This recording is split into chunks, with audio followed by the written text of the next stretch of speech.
je veux vous parler de l'avancée en âge et des exercices qui sont bons pour les tendons. On sait, nos tendons vont s'user, un peu comme nos cartilages. Il y a des processus dégénératifs qui vont s'installer. Et est-ce qu'on peut ralentir ça? Est-ce qu'on peut prévenir ça? Avec l'avancée en âge, le tendon devient, malheureusement, encore moins bien vascularisé et ses fibres se renouvellent plus lentement. Sa capacité d'adaptation à la charge diminue. Avec les décennies qui passent, il est fréquent que certains tendons s'abîment ou présentent des ruptures partielles sans même traumatisme, ça c'est important, et parfois, ça aussi c'est encore plus important, sans douleur. Moi, ce que je vous propose, c'est un programme d'exercice, peut-être, si ça vous intéresse, ou de l'intégrer à des exercices que vous faites déjà, pour essayer de nourrir et de stimuler cette capacité d'adaptation de vos tendons le plus tôt possible, en fait, pour garder cette santé-là du tendon. Fait que je vais vous montrer des exercices et l'idée, c'est de prendre ce qui vous intéresse, ce qui est concret pour vous. On lève les bras et on descend tranquillement. Là, je le fais à une vitesse égale quand je monte et quand je descends. Lorsqu'on lève les bras, on garde la position et on descend très, très lentement. C'est ce qu'on veut faire. Donc, on monte, on s'immobilise et on freine, on descend encore plus lentement que ce que vous voyez. Évidemment, vous pourriez prendre des petits poids, des charges adaptées à votre force musculaire. C'est intéressant d'intégrer aussi cet exercice-là qui est beaucoup plus difficile. Et là, si vous avez mal en faisant l'exercice, vous n'allez pas faire l'exercice. Vous allez attendre, vous allez réduire vos charges, disons. Et si vous avez mal en faisant juste ça, vous allez consulter parce que vous ne devriez pas avoir mal en faisant juste ça. Mais si vous avez pris un poids dans votre main, vous allez réduire le poids. Ça ne doit pas reproduire la douleur. Et c'est la même chose. Vous levez et vous allez rester en haut. Et ensuite, vous allez redescendre vraiment, vraiment lentement. Paume de la main vers le haut, c'est un exercice différent que l'autre précédemment où les paumes de la main étaient vers le bas. Alors ça, c'est un exercice. Je vais vous montrer un autre exercice qui s'en vient. Ça, c'est celui qu'on vient juste de voir.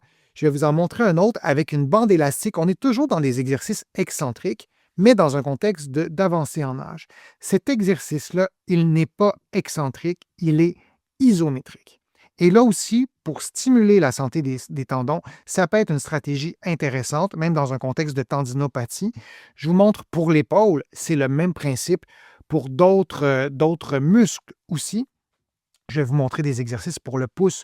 Sur ma chaîne, vous allez en trouver, mais là, je vous montre pour l'épaule. Alors, l'idée, c'est de tenir la position, de tenir pendant 10-20 secondes et de relâcher. Vous pouvez répéter 3 ou 4 fois. L'exercice précédent ou les 2 exercices précédents, vous pourriez faire 5 ou 6 mouvements et répéter 3 séries. Et je vous montre un autre exercice, toujours pour les épaules. Je vais prendre ma bande élastique. C'est vraiment des boucles élastiques, donc vous vous tenez dans cette position-là et vous faites un exercice isométrique. Là, ça ne paraît pas, mais je tire. Donc, une tension. Vous allez tenir 10 secondes et vous allez relâcher. Ça aussi, ça peut être une stratégie intéressante pour vos tendons, donc des exercices isométriques. Vous allez prendre la bande élastique. Là, je prends celle-là qui est plus résistante, en tout cas qui est faite différente de l'autre. C'est des bandes élastiques qui sont faciles à trouver. Vous les connaissez, ces bandes-là. On peut acheter ça pratiquement n'importe où maintenant. Et je vous le montre dans cette position-là parce que vous me voyez bien, mais on peut faire d'autres mouvements. On va mettre l'élastique sous tension et on va s'assurer, on va se rappeler de maintenir une bonne posture et vous allez laisser vos poings se rapprocher lentement, mais vraiment lentement. On aurait pu le faire encore plus lentement que ça si vous le souhaitez. Et même chose, vous faites ça pendant 5-10 secondes, vous répétez 5 fois. Les paramètres, c'est vraiment à ajuster. Vous n'allez pas suivre la recette mot à mot, là, ou exactement, vous allez la faire pour que ça corresponde à votre force, votre endurance et vous sentez que ça a travaillé. Je vous montre un autre exercice qui est le même principe. Vous allez faire une fente avant. Là, j'ai volontairement mis stop à la vidéo. Vous attendez quelques secondes et vous revenez plus rapidement.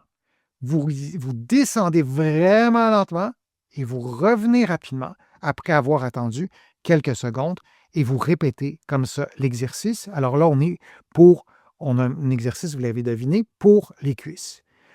Si il y a des gens autour de vous qui ont de la difficulté à se relever de la position assise, qui ont des faiblesses dans les cuisses, ça peut être un exercice fort intéressant, donc de miser sur la contraction excentrique, la contraction qui est utilisée comme un frein.